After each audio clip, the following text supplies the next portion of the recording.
जय हिंद साथियों विराट ज्ञान में आपका स्वागत है। साथियों आइए आज मैं शुरू करने वाला हूं प्रेजेंट इंडेफिनिट टेंस का क्वेश्चन निगेटिव सेंटेंस अर्थात प्रश्नवाचक नकारात्मक वाक्य। इसके पहले मैं जो आपको बताया हूं प्रेजेंट इंडेफिनिट टेंस का पॉजिटिव सेंटेंस, सकारात्मक वाक्य, क्वेश्चन सेंटेंस, डब्ल्यूएस सेंटेंस और निगेटिव सेंटेंस, 4 सूत्र मैं बता चुका हूं। ये 5वां सूत्र है और ये 5वां सूत्र भी लाजवाब है। इसमें क्वेश्चन भी रहेगा और निगेटिव भी रहेगा। तो सबसे पहले इस सूत्र को हम जान लेते हैं। प्रेजेंट इंडेफिनिट टेंस को पहले हम लोग देख लिए थे। उसके सबसे पहले कि यदि हिंदी वाक्य के अंत में एम भी प्लस मैंने मेन वर्ब प्लस ता हूं ते हैं ती है ये रहे तो उसे प्रेजेंट इंडेफिनिट टेंस में समझते हैं। जैसे मैं क्रिकेट खेलता हूं, तुम पटना जाते हो, वे लोग पटना में रहते हैं, मैं देवघर जाता हूं, मैं बीए एमए में पढ़ता हूं। तो ये सब चीज जिसमें तातेती अंत में रहे। लेकिन अब है कि सबका क्लासिफिकेशन है, सेंटेंस अलग अलग है। 6 प्रकार का सेंटेंस होता है जिसमें 4 प्रकार का सेंटेंस मैं दे चुका हूं। ये 5वां है क्वेश्चन निगेटिव सेंटेंस। आइए जरा देख लेते हैं। यदि हिंदी वाक्य के अंत में शुरू में क्या रहे, वाक्य के शुरू में क्या रहे और वो वाक्य के बीच में नहीं रहे, मतलब वाक्य के बीच में आपको नहीं भी मिलेगा, तो ऐसे वाक्य को क्वेश्चन निगेटिव सेंटेंस कहते हैं। जैसे में देख लीजिए, क्या राम नहीं खेलता है, तो देखिए शुरू में क्या और बीच में नहीं। क्या तुम पटना नहीं जाते हो, अर्थात शुरू में क्या बीच में नहीं। ऐसे सेंटेंस आपको मिलेंगे। इसकी पहचान यही है कि सेंटेंस के शुरू में क्या और बीच में नहीं। क्या तुम पटना नहीं जाते हो, क्या तुम क्रिकेट नहीं खेलते हो, क्या वो अंग्रेजी नहीं सीखती है, क्या दीदी बीए में नहीं पढ़ती है, क्या लालू प्रसाद यादव भाषण नहीं देते हैं, क्या नीतीश कुमार झाझा नहीं आते हैं, क्या नीतीश कुमार पटना में नहीं रहते हैं, क्या मोदी जी दिल्ली नहीं पहुंचते हैं। ये सब सेंटेंस इतना जो है क्वेश्चन भी और निगेटिव भी दोनों सेंटेंस में आपको मिक्स मिलेगा। ऐसे सेंटेंस को ही क्वेश्चन निगेटिव सेंटेंस कहते हैं। और ऐसे सेंटेंस अगर यदि आते हैं तो आपको निश्चित है कि फराठेदार इंग्लिश बोलने में इसकी अहम भूमिका है, क्योंकि क्वेश्चन और निगेटिव सेंटेंस जब मिलेंगे तो आपको इसी तरह से बोलना पड़ेगा। तो आइए सबसे पहले सूत्र देख लेते हैं। सूत्र क्या था? प्रेजेंट इंडेफिनिट टेंस का सूत्र था सब्जेक्ट प्लस V1 या V5 प्लस सब्जेक्ट कंप्लीमेंट। दूसरा था क्वेश्चन सेंटेंस डू या does plus subject plus V1 plus subject complement. तीसरा था WS वाला WS प्लस डू या does plus subject plus V1 plus subject complement. चौथा था जिसको मैं बता चुका हूं सब्जेक्ट प्लस डोंट या doesn't plus V1 plus subject complement. लेकिन यहां पे आ गया कौन सा? 5वां सेंटेंस, अर्थात डू भी रहेगा, सब्जेक्ट रहेगा, नॉट रहेगा, V1 रहेगा, ऑब्जेक्ट कंप्लीमेंट रहेगा। अर्थात डू या does plus subject plus not plus V1 plus subject complement. और अगर डू और नॉट को एक साथ मिला दें तो डोंट हो जाता है, डज और नॉट को मिला दें तो डजंट हो जाता है। अर्थात डोंट या doesn't plus subject plus V1 plus subject complement, यही सूत्र है।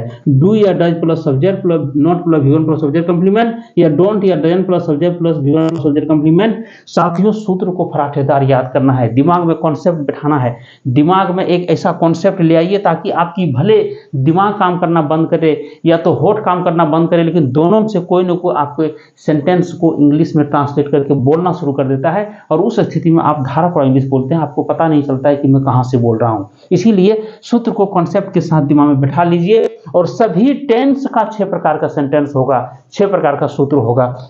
इसका नोट में है ही सी इट राम सीता था, सिंगुलर रहे वहां डजंट का प्रयोग कीजिएगा। हालांकि यहाँ पे हमेशा V1 ही रहेगा, यहाँ V5 की जगह नहीं है, मात्र पहला सूत्र में V5 की जगह है। उसके बाद आई वी यू दे अर्थात प्लूरल अगर यदि रहे तो निश्चित है आपको डोंट ही लगाना है, दूसरा कोई उपाय नहीं है। इसीलिए चलिए सेंटेंस बनाते हैं। क्या वह नहीं आती पढ़ती है, तो वह है, तो वह इसका मतलब ही सी इट वाला है, तो सी आ गया, मैंने डजंट लगेगा तो यहाँ क्या हो जाएगा? डजंट। उसके बाद क्या है सूत्र में? डू या डज में या डोंट या डजंट में। स्पोकन इंग्लिश में ज्यादातर के डोंट या डजंट का ही प्रयोग हम लोग करेंगे।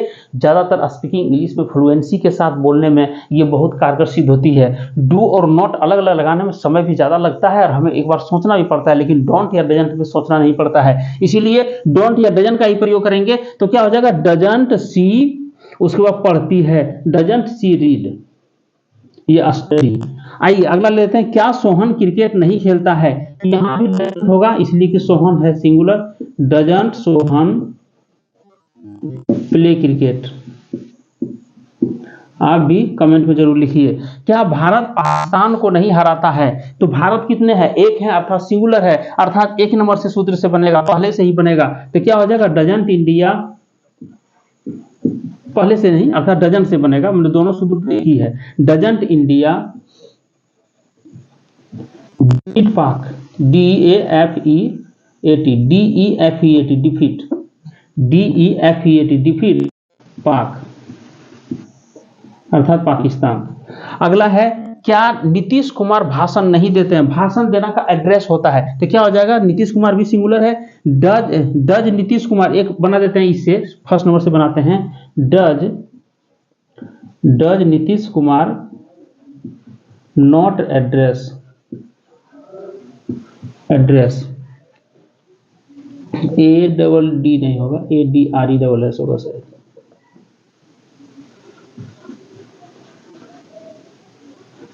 या तो does not, Nitish Kumar not make a speech भी दे सकते हैं, मेक ए स्पीच, दोनों मतलब होता है। एड्रेस लिखिए या तो मेक ए स्पीच, दोनों मतलब होता है भाषण देना ही। क्या वे लोग दिल्ली में नहीं रहते हैं? तो वे लोग क्या है? प्लूरल है, अर्थात एक से ज्यादा लोग हैं, इसीलिए वे लोग प्लूरल हो जाएगा। तो यहाँ पे क्या होगा? क्या वे लोग दिल्ली में नहीं रहते हैं? क्या वे लोग दिल्ली में नहीं रहते हैं? तो क्या होगा यहाँ? वे लोग क्या है? वे लोग प्लूरल है, वे लोग प्लूरल है, इसके लिए डोंट का प्रयोग होगा। तो क्या कीजिएगा? Don't they live in Delhi, don't they live in Delhi. क्या लालू जी दिल्ली नहीं जाते हैं? क्या लालू जी दिल्ली नहीं जाते हैं? तो क्या होगा? लालू जी सिंगुलर है, इसलिए डजंट हो जाएगा। Doesn't Lalu ji go to Delhi. क्या आप लोग ताली नहीं बजाते हो? क्या आप लोग ताली नहीं बजाते हो? तो ताली बजाना का क्लैप भी होता है, गिव बिग हैंड्स टुगेदर होता है, लेकिन हम क्लैप लगा देते हैं। क्या आप लोग ताली नहीं बजाते हो? तो क्या हो जाएगा? डोंट